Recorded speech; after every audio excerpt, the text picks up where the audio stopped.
मोहम्मद बिन तुगलक 1325 से 1351 तक। मोहम्मद बिन तुगलक जो कि गयासुद्दीन तुगलक का बेटा था, जिसका एक अन्य नाम जूना खां भी था, वो मोहम्मद बिन तुगलक 1325 में दिल्ली के राज सिंहासन पर आरूढ़ होता है। मोहम्मद बिन तुगलक किस बचपन से ही उसकी शिक्षा की अच्छी व्यवस्था की गई थी और एक सैनिक की हैसियत से उसने अच्छी कीर्ति अर्जित कर रखी थी। खुसरो के शासनकाल में वह घोड़ों का अध्यक्ष रहा था और उसकी सैनिक प्रतिभा इतनी अच्छी थी कि इससे प्रभावित होकर सुल्तान ने उसको उलूग खां की पदवी दी थी। राज्यारोहण के समय जनता ने किसी प्रकार का विरोध नहीं किया था, इसलिए मोहम्मद बिन तुगलक ने अपनी जनता से प्रसन्न होकर उनके बीच सोने और चांदी के सिक्के खुद बंटवाए थे। अब हम लोग बात करते हैं मोहम्मद बिन तुगलक की कुछ योजनाओं के बारे में। मध्यकालीन शासकों में मोहम्मद बिन तुगलक वो एक ऐसा पहला सुल्तान था जो सबसे अधिक योग्य और सुधारवादी था। उसने अनेक योजनाओं को कार्य रूप में परिणत किया, लेकिन उसके दुर्भाग्य ही कहें कि उसको अपनी किसी भी योजना में सफलता प्राप्त नहीं हुई और उसका प्रधान कारण था कि उसकी योजनाएं समय से बहुत आगे थीं और वो बहुत जल्दीबाजी में योजनाओं को बनाता था। उनके निर्णय क्या, उनके डिसीजंस क्या होंगे, उनका अंजाम क्या निकलेगा, इन सब के बारे में वो नहीं सोचता था। तो कुछ इतिहासकार उसे पागल सुल्तान कहते हैं, सिर्फ और सिर्फ उसकी योजनाओं के कारण, लेकिन ऐसा कहना भी उचित नहीं होगा। तो हम लोग देखते हैं कि उसके शासन संबंधी क्या क्या योजनाएं थी जो मोहम्मद बिन तुगलक और एमबीटी बनाता है। तो पहला तो वह दोआब की कर में वृद्धि करता है। दोआब में 5 से 10% तक की वृद्धि कर देता है टैक्स में, और उसके पीछे कारण था दोआब के हिंदू बहुत समृद्ध थे और वह प्राय दिल्ली सल्तनत के विरुद्ध विद्रोह करके स्वतंत्र होने का प्रयास करते थे।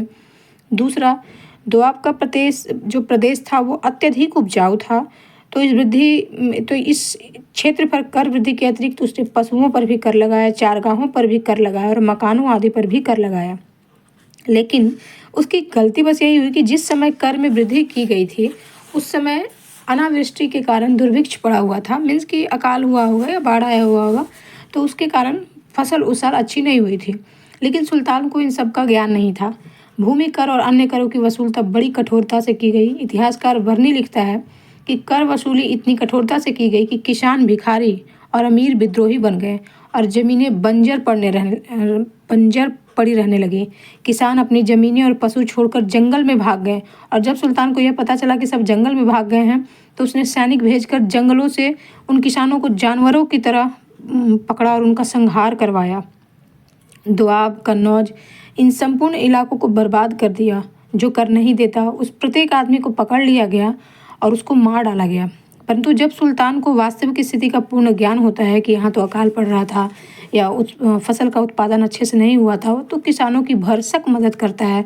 किसानों के बीच बैल बांटता है, बीज बांटता है, उन सब के बीच ऋण बंटवाता है, कुएं खुदवाता है, जो भी वह मदद कर सकता था सब करता है। लेकिन यह सहायता बड़ी देर से की गई और इससे किसानों को कोई लाभ नहीं हुआ। नेक्स्ट जो उसकी योजना थी राजधानी परिवर्तन का, 1326 से 1327 के बीच वो डिसीजन लेता है कि अब मुझे राजधानी दिल्ली से देवगिरी ले जाना है। उसके पीछे बहुत से कारण थे, अलग अलग इतिहासकार उसको अलग अलग देखते हैं। जैसे उसने दिल्ली के स्थान पर देवगिरी को अपनी राजधानी बनाया और उसका नाम रखा था दौलताबाद। सुल्तान ऐसे स्थान को अपनी राजधानी बनाना चाहता था जो संपूर्ण राज्य के मध्य में स्थित हो, और देवगिरी उसके साम्राज्य के मध्य में स्थित था, जहाँ से वह पूर्ण नियंत्रण रख पाए, साउथ में भी और उत्तर में भी, नॉर्थ में भी। लेकिन बर्नी जो एक इतिहासकार हैं वो देवगिरी के विषय में लिखते हैं कि यह स्थान सल्तनत के केंद्र में स्थित है। दिल्ली, गुजरात, लखनौती, सतगांव, सोनारगांव, तेलंग, मावर, द्वार समुद्र तथा काम्पिल यहाँ से बराबर दूरी पर है। कुछ विद्वान मानते हैं कि मंगोलों के आक्रमण से डर कर एमबीटी अपना राजधानी देवगिरी ट्रांसफ़र करता है दिल्ली से, लेकिन ऐसा बिल्कुल गलत है क्योंकि बाद में वो दिल्ली को अपनी राजधानी ही बनाता है। इसका एक प्रमुख कारण यही हो सकता है कि वह प्रदेश पर पूर्ण नियंत्रण स्थापित करना चाहता था। इब्न बतूता कहते हैं कि दिल्ली की जनता जब ये सुनती है और कि राजधानी को दिल्ली से देवगिरी दौलताबाद ट्रांसफ़र करना है, तो सुल्तान को लेटर लिखती है, वो गुमनाम लेटर लिखते हैं और सुल्तान को बहुत गालियाँ देते हैं, और इससे क्रोधित होकर उसे दंड देने के लिए राजधानी का परिवर्तन करता है वो। ये भी ऐसा भी कुछ, लेकिन कुछ इतिहासकार इसको भी निराधार बताते हैं, क्योंकि राजधानी परिवर्तन के समय उसने जनता को अनेक सुविधाएं प्रदान की थी। कुछ विद्वान मानते हैं कि राजधानी उत्तर में तथा एक राजधानी सुल्तान उत्तर में रखना चाहता था और एक दक्षिण में रखना चाहता था। तो इसमें भी कुछ सत्यांश हो सकता है ना। जब सुल्तान दिल्ली के लोगों को ये आज्ञा देता है, स्त्रियों पुरुषों बच्चों को, कि दौलताबाद चलना है, वो हमारी नई राजधानी होगी, दिल्ली से दौलताबाद तक की 700 मील तक एक लंबी सड़क बनाई जाती है और सुल्तान की आज्ञा अनुसार लोगों को मार्ग में निःशुल्क भोजन, विश्राम की व्यवस्था, सारी व्यवस्थाएं सुल्तान करता है। फिर भी दिल्ली के लोगों को बहुत कष्ट होता है उस यात्रा के दौरान। लेन पुल जो एक हिस्टोरियन है वो लिखते हैं कि बहुत से रास्ते में ही प्राण खो बैठे और जो दौलताबाद पहुंचे वे कभी भी अपने घरों की याद न भुला पाए। ऑब्वियस सी बात है, जब आप कहीं एक जगह रहने लगते हो, आपको अचानक से बोल दिया जाए कि आपको यहाँ नहीं रहना है, दूसरी जगह रहना है, तो जो जनता थी दिल्ली की वो दिल्ली को ना भुला पाई। राजधानी परिवर्तन के कार्य की बहुत आलोचना की गई। बर्नी बोलते हैं कि दिल्ली का विध्वंस इतना पूर्णता से हुआ कि वहाँ एक कुत्ता और बिल्ली भी नहीं छोड़ा गया, क्योंकि उसको ट्रांसफ़र करना था तो वो सारा कुछ तोड़ फोड़ के जाता है। सुल्तान ने समस्त नगर की जांच करवाई कि कहीं कोई छूट तो नहीं किया, तो एक अंधा और एक लंगड़ा मिलता है जो दौलताबाद न जाने के लिए छिपा हुआ बैठा था। लंगड़े आदमी का वध करवा दिया जाता है और अंधे आदमी को घोड़े की दुम से बांधकर दौलताबाद तक घसीटा जाता है। और ऐसा कहा जाता है कि उसके पूरे शरीर का सिर्फ एक टांग ही दौलताबाद पहुंच पाया था और संभवतः वह टांग घोड़े की दुम से बांधा गया होगा। इसलिए सुल्तान की ये राजधानी परिवर्तन वाली योजना भी असफल रही और जब उसको अपनी गलती का ज्ञान होता है तो फिर से बोलता है कि अपनी जनता को कि चलो दिल्ली लौट चलते हैं। लेकिन इस बार वो उजड़ी हुई दिल्ली को फिर से बसाने के उद्देश्य से दूर दूर से विद्वानों को बुलाता है, व्यापारियों को बुलाता है, जमींदारों को बुलाता है और बहुत दिन तक उनको अपने यहाँ रखता है ताकि दिल्ली पहले की तरह समृद्ध हो पाए। लेकिन ऐसा हो नहीं पाता, दिल्ली पहले की तरह फिर फल फूल नहीं पाती। लेनपुल लिखते हैं, जल्दबाज सुल्तान के पक्ष में इतना कहना होगा कि उसने अपनी गलतियां सुधारने का प्रयत्न तो भरसक किया, यद्यपि वह दिल्ली को फिर से उतनी ही अच्छे तरीके से बसाने में असमर्थ रहा। दिल्ली जितनी जल्दी की दिल्ली वह खाली कर गया था, उसने अकाल और अत्यधिक करारोपण से पैदा हुई स्थिति का मुकाबला करने में कोई कसर न उठा रखी। उसने अधिकतर कर हटा दिए और दिल्ली की जनता को 6 महीने तक खाना खिलाया और ऋण देने की व्यवस्था की। वो संपूर्ण व्यवस्थाएं की जो कि उसने हटा दिए थे और जो एक इंसान को वहाँ बसने के लिए एक समुचित, हम लोग बोले, सुव्यवस्था की ताकि किसान भी रह पाए, अपने आप को उन्नत कर पाएँ, वो सारी व्यवस्थाएं एमपीटी करता है। नेक्स्ट हम लोग देखते हैं तांबे के सिक्के का प्रचलन, जो कि उसकी योजना में शामिल था। तो सुल्तान की तीसरी प्रसिद्ध योजना थी तांबे के सिक्कों का प्रचलन। उस समय जो प्रचलित मुद्रा प्रणाली थी उसमें वो आमूल सुधार करता है, जिसके कारण उसको महाजनों का राजा कहा जाता है। तांबे के सिक्कों का प्रचलन करना उसका सबसे अधिक क्रांतिकारी प्रयोग था और डॉक्टर आशीर्वादी लाल जो हैं वो बताते हैं कि पीतल तथा तांबे के सिक्के चलाने के 5 कारण थे। पहला कि राजकोष में बहुमूल्य धातुओं का कमी था और ये कमी आई थी युद्ध, विद्रोह और खर्चीले शासन संबंधी प्रयोग के कारण खजाना खाली हो चुका था। दूसरा था कि दुर्भिक्ष और दबाव में कठोर करनीति के कारण सुल्तान की आय में बहुत कमी हो गई थी। तीसरा था भारत के दूरस्थ प्रांतों तथा कुछ बाह्य देशों को जीतने के उद्देश्य से भी अपने राजस्व में वृद्धि करना चाहता था एमपीटी। और चौथा था कि मोहम्मद बिन तुगलक को नए प्रयोग करने का बड़ा शौक था और वह भारतीय मुद्रा के इतिहास में एक नया अध्याय प्रारंभ करना चाहता था कि हाँ, कोई बोले उसे कि उसने ऐसा किया था सिक्कों के इतिहास में।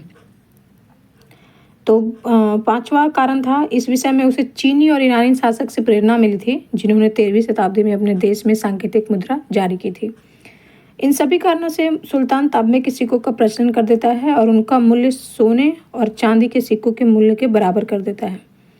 नए सिक्के ढालने के कार्य पर राज्य की एक अधिकार नहीं रखता है, मोनोपोली नहीं रहता है कि सिक्के कौन ढालेगा, ठीक है। उसके लिए कोई प्रयत्न नहीं किया जाता है, राज्य का एकाधिकार रखने का कोई ठोस प्रयत्न नहीं करता है। परिणाम क्या होता है कि जाली सिक्के का ढालना प्रारंभ हो जाता है। इतिहासकार बर्नी लिखते हैं कि हर हिंदू का घर टकसाल बन गया और विभिन्न प्रांतों में हिंदुओं ने लाखों करोड़ों तांबे के सिक्के बना डाले। यही सिक्के वे सरकार को नजराने में भी दे देते हैं। इन्हीं से वो अपना घोड़ा, हथियार, दूसरा जो भी सामान खरीदना था सब खरीद लेते हैं और शीघ्र ही राजकोष इन सिक्कों से भर गया। धीरे धीरे इसकी कीमत इतनी कम हो गई कि वे पत्थर से भी ज़्यादा महंगे ना रहे। हर जगह व्यापार में बाधा पड़ने लगी और तांबे का टंका मूल्यहीन हो गया। जब एमबीटी को ये आभास होता है कि क्या हो रहा है तो उसको बहुत गुस्सा आता है और फिर वो आज्ञा कर निकालता है कि जितने भी लोग हैं वो राजकोषीय खजाने में तांबे के जितने नए सिक्के हैं सबको जमा कर दे और बदले में सोने चांदी के सिक्के ले जाए। कहा जाता है कि तुगलकाबाद में तांबे के सिक्कों का ढेर पहाड़ इतना ऊंचा लग गया कि 100 वर्ष के बाद भी मुबारक शाह द्वितीय के समय तक ये ढेर मौजूद था। अब हम लोग एमबीटी की विजय योजनाएं देखते हैं।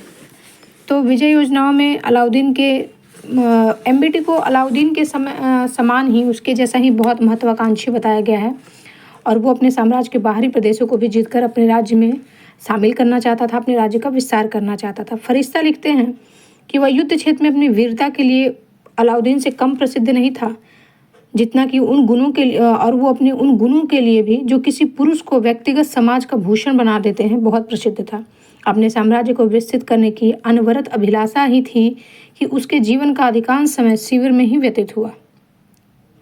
अब एमबीटी के कुछ विजय को देखें तो पहला विजय था खुरासान का विजय। तो खुरासान पर आक्रमण करने के लिए उसको खुरासानी अमीर सरदार जो उसके दरबार में थे वो प्रोत्साहित करते हैं और खुरासान पर आक्रमण करने की योजना बनाते हैं और बोलते हैं कि खुरासान पर अभी आक्रमण करना सही रहेगा क्योंकि वहाँ की राजनीतिक अवस्था बहुत ख़राब है। और ये बोल के उसको वो इंस्पायर करते हैं कि नहीं, तुम खुरासान पर आक्रमण कर दो। सुल्तान भी बहकावे में आ जाता है और 3,70,000 मनुष्यों की एक विशाल सेना का संगठन करता है। उन लोगों को एक साल का एडवांस सैलरी देता है, लेकिन कुछ कारणों से ये योजना कार्यान्वित नहीं की जा सकती है। तो मेरे ख्याल से इसको खुरासान विजय योजना, ये योजना ही थी, बस विजय नहीं थी। तो कारण क्या था इस योजना के फेल हो जाने का? तो पहला कारण था खुरासान का जो मार्ग था वो बहुत दुर्गम था। उसको पार करना एक बहुत ही असंभव सा कार्य था और सरल ना था बेसिकली उस समय के सिचुएशन के अनुसार। खुरासान की राजनीतिक स्थिति पहले जैसी नहीं रही, अब वहाँ पे राजनीतिक स्थिति बहुत सुधर गई थी और जितनी बड़ी सेना बना रखी थी एमबीटी ने उसको स्थायी रूप से तभी रखा जा सकता था जबकि राज्य के पास जरूरी आर्थिक साधन हो या फिर जो आर्थिक साधन है उनमें वृद्धि किया जाए। नेक्स्ट जो देखते हैं एमबीटी का योजना वो था करांजल विजय योजना। करांजल विजय योजना 1337 से 1338 के आसपास जो दिल्ली से 10 पड़ाव की दूरी पर कुमायूं की पहाड़ी पर अवस्थित है करांजल राज्य पर आक्रमण करना उसका ये विजय था। लेकिन बहुत ज़्यादा वर्षा होने के कारण उसको अपने इस विजय में सफलता नहीं मिलती है। कहा जाता है कि बहुत ज़्यादा वर्षा हो जाने के कारण उनकी सेना को अत्यधिक क्षति उठानी पड़ती है और सिर्फ 10 अश्वारोही इस विनाश के समाचार की सूचना देने के लिए दिल्ली लौट पाते हैं। जितने भी थे वो, क्योंकि वो पहाड़ पे था तो बहुत जो करांजल के लोग थे वो पेड़ गिरा के, पत्थर गिरा के जितने भी अश्वारोही थे सबको मार देते हैं। सिर्फ 10 ही अश्वारोही बचते हैं जो अपने राज्य वापस आ पाते हैं। इसमें हालांकि सुल्तान को आंशिक सफलता मिलती है और क्योंकि करांजल का जो राजा है वो विजय कर लेता है एमबीटी के साथ और उसको युद्ध के हार जाने के रूप में पर्याप्त रकम मिल जाता है। नेक्स्ट हम लोग मोहम्मद बिन तुगलक के विद्रोह का काल देखते हैं कि उसको कौन कौन से विद्रोहों का सामना करना पड़ा। तो 1335 से 1351 तक। 1335 में 1335 ईस्वी के बाद बेसिकली मोहम्मद बिन तुगलक के भाग्य ने ऐसा पलटा कि उसे जीवन के अंतिम दिनों तक विद्रोह का सामना करना पड़ा। और ये विद्रोह हुए क्यों? तो उसकी जो योजनाएं थी उन योजनाओं के कारण और जिसने प्रजा को अत्यधिक कष्ट दिया, अन्य कारण थे उसका अत्याचारपूर्ण नीति जिसका प्रयोग उसने शासन के अंतिम दिनों में किया और इन सब कारणों से चारों ओर विद्रोह फैल गया। तो पहला विद्रोह हम देखते हैं सैयद जलालुद्दीन अहसन का विद्रोह जो 1335 में हुआ था। मथुरा और मालाबार का सूबेदार था जलालुद्दीन अहसन, उसने विद्रोह किया। सुल्तान स्वयं दक्षिण भारत जाता है लेकिन वो विद्रोह का दमन करने में असफल हो जाता है। सेकंड, अमीर हुलाजू का विद्रोह जो सैयद जलालुद्दीन अहसन का विद्रोह होता है और उसमें जो जलालुद्दीन जीत जाता है तो उससे प्रोत्साहित होकर लाहौर का सूबेदार अमीर हलाजू भी विद्रोह करता है लेकिन एमबीटी उसको परास्त कर देता है। नेक्स्ट है मलिक हुशंग का विद्रोह जो 1335 से 1336 में होता है। ये मलिक हुशंग दौलताबाद का सूबेदार मलिक हुशंग था। अंत में इसको भी पराजय का सामना करना पड़ता है और सुल्तान लेकिन उसको क्षमा कर देता है। नेक्स्ट है बंगाल का विद्रोह। बंगाल में भी राजनीतिक अव्यवस्था थी। वहाँ जो फखरुद्दीन था उसने अपनी स्वामी की हत्या कर देता है और बंगाल पर अपना स्वतंत्र शासन स्थापित करने का घोषणा कर देता है, अपने नाम के सिक्के चलवाता है। राज्य में अनेक झगड़ों में व्यस्त होने के कारण सुल्तान इस बंगाल विद्रोह की तरफ ध्यान नहीं दे पाता है और वो दमन भी नहीं कर पाता है और बंगाल उसके साम्राज्य से अलग हो जाता है। नेक्स्ट है कड़ा के सूबेदार का विद्रोह। कड़ा का सूबेदार निजाम था, वो विद्रोह करता है जिसको पराजित कर दिया जाता है और कि जीवित अवस्था में ही खाल खिंचवा ली जाती है। नेक्स्ट है नसरत खां का विद्रोह। नसरत खां बीदर का सूबेदार था। 1338 से 39 में विद्रोह करता है लेकिन अंत में हारकर आत्मसमर्पण कर देता है। नेक्स्ट है अली शाह का विद्रोह। दक्षिण की मालगुजारी वसूल करने के लिए अली शाह को दक्षिण की ओर भेजा जाता है, लेकिन जैसे ही वो गुलबर्गा पहुंचता है वो खुद विद्रोह कर देता है और उसके बाद उसका दमन किया जाता है और उसे बंदी बनाकर गजनी भेज दिया जाता है। नेक्स्ट है आइन उल मुल्क मुल्तानी का विद्रोह, जो कि अवध का सूबेदार रहता है। इसकी गणना प्रमुख अमीरों और पदाधिकारियों में की जाती थी। 1340 से 41 में विद्रोह करता है, फिर इसको बंदी बनाकर दिल्ली भेज दिया जाता है, लेकिन फिर इसको क्षमा कर दिया जाता है। नेक्स्ट है मलिक शाहू का विद्रोह। मुल्तान का शाह अफगान था, उसने विद्रोह किया और मुल्तान के सूबेदार की हत्या कर अपने आप को वहाँ का स्वतंत्र शासक घोषित करता है मलिक शाहू। सुल्तान स्वयं इसको दंड देने के लिए मुल्तान की ओर बढ़ते हैं, लेकिन ये भाग के पहाड़ों की ओर चला जाता है। नेक्स्ट है सूनम तथा समाना के विद्रोह। ये जाट और भट्टी राजपूत पहाड़ी सामंतों ने सूनम तथा समाना में विद्रोह किया था और ये परास्त हो जाते हैं। नेक्स्ट दक्षिण में विद्रोह। 1336 ईस्वी में हरियर नामक हिंदू ने विजयनगर राज्य की स्थापना की तथा बहमन शाह ने बहमनी राज्य की नींव डाली। सन 1345 ईस्वी में देवगिरी की प्रजा ने विद्रोह किया था, इसे दक्षिण का विद्रोह कहा जाता है। नेक्स्ट है गुजरात में विद्रोह। क्योंकि सब जगह पे विद्रोह ही हो रहा था तो गुजरात भी इससे बच ना सका और सुल्तान ने तागी विद्रोही को परास्त किया। तागी विद्रोही शरण लेने के लिए सिंध में थट्टा नामक जगह पे चला जाता है और सुल्तान भी जाता है कि वो उसको दंड देगा, लेकिन सुल्तान की सिंध पहुंचने पर ही वो बीमार हो जाता है और 20 मार्च 1351 को सुल्तान की मृत्यु हो जाती है। उसकी मृत्यु के संबंध में इतिहासकार बदायूं कहते हैं कि सुल्तान को उसकी प्रजा से तथा प्रजा को उसके सुल्तान से मुक्ति मिल गई। तो मोहम्मद बिन तुगलक का अंत करते हुए हम लोग उसके चरित्र को देखते हैं कि आखिर वो था कैसा, एक रक्स निकाले तो इतिहासकार लेन पुल बोलते हैं कि मध्ययुगीन भारत का सबसे उल्लेखनीय व्यक्ति मोहम्मद बिन तुगलक था। वह अपने समय से आगे की बात सोचने वाला बादशाह था। वह बुराइयां न देखने में होशियार था, लेकिन इतना होशियार न था कि उन बुराइयों को भी जैसी हैं वैसे ही रहने दें, उनको वो सुधारना चाहता था बेसिकली। डॉक्टर आशीर्वादी लाल श्रीवास्तव बोलते हैं कि हमारे मध्ययुगीन इतिहास में कोई ऐसा व्यक्ति नहीं हुआ जिसका चरित्र इतना मनोरंजक तथा विवादग्रस्त हो जितना कि एमबीटी का था।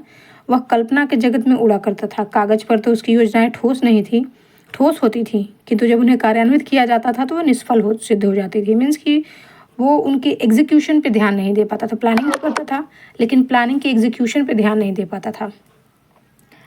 और डॉक्टर ईश्वरी लाल प्रसाद बोलते हैं कि दिल्ली के सिंहासन को सुशोभित करने वाले शासकों में वह सर्वाधिक विद्वान और सुसंस्कृत शासक था। कुछ आधुनिक इतिहासकार सुल्तान को पागल होने का आरोप लगाते हैं, लेकिन उन सब में एल्फिंस्टन जो है वो सबसे पहले इतिहासकार है जो उन्हें पागलपन का दोष लगाते हैं उन पर। बर्नी और इब्न बतूता ने सुल्तान पर पागलपन का जो आरोप लगाया है उसको सही नहीं बताया।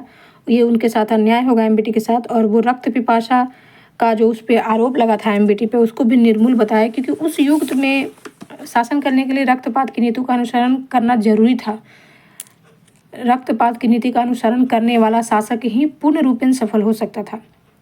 बर्नी और इब्न बतूता सुल्तान की दान, भेंट और पुरस्कार देने की प्रवृत्ति की मुक्त कंठ से प्रशंसा की है, लेकिन उसमें धैर्य का अभाव था और इस अभाव के कारण ही वो बहुत ज़्यादा जल्दी गुस्सा हो जाता था और उचित और अनुचित मापदंड का संतुलन खो बैठता था कि जो भी दंड देना है वो किस तरह का दंड होना चाहिए किस अमुक अपराध के लिए। इतिहासकार बर्नी बोलते हैं कि वह अपनी असफलता का इन शब्दों में कहकर स्वीकार करता है, मैं लोगों को विद्रोह और विश्वासघात के संदेह पर दंड देता हूँ। साधारण से साधारण धृष्टतापूर्ण कार्य के लिए मैं अपराधियों को दंड देता हूँ। मैं मृत्यु पर्यंत ऐसा करता रहूँगा। मेरा कोई ऐसा वजीर नहीं है जो मेरे द्वारा किए जाने वाले रक्तपात को रोकने के लिए नियम बना सके। लोगों को इसलिए दंड देता हूँ कि वे सब एक साथ मेरे शत्रु और विरोधी हो गए हैं। मैंने उन्हें बहुत सा धन बांटा है, किंतु उनका व्यवहार मित्रतापूर्ण और वफादारी का नहीं हुआ। सुल्तान का असफलता के संबंध में निष्पक्ष दृष्टिकोण रखते हुए डॉक्टर आशीर्वादी लाल श्रीवास्तव लिखते हैं कि आखिर ऐसे सुधारों से क्या लाभ था जो समय के बहुत आगे थे और जिन्हें वह जनता नहीं समझ सकती थी, जिन्हें वह जनता समझ ही नहीं सकती थी, जिसकी भलाई के लिए उन कार्यों को किया जा रहा था। जब उसने अपनी मूर्खतापूर्ण योजनाओं को कार्यान्वित किया तो जनता के लिए उनका विरोध करना स्वाभाविक था। यह करने का कोई अर्थ नहीं कि उसकी दुर्भाग्य उसकी विफलता का कारण थे और इसलिए उसे अभागा शासक कहना चाहिए। तो बस यही थी एमबीटी के बारे में सब कुछ, एमबीटी की जीवनी, एमबीटी का चरित्र, उसके युद्ध, उसकी योजनाएं। तो आई होप आपको पसंद आया होगा फ्रेंड्स। Thank you.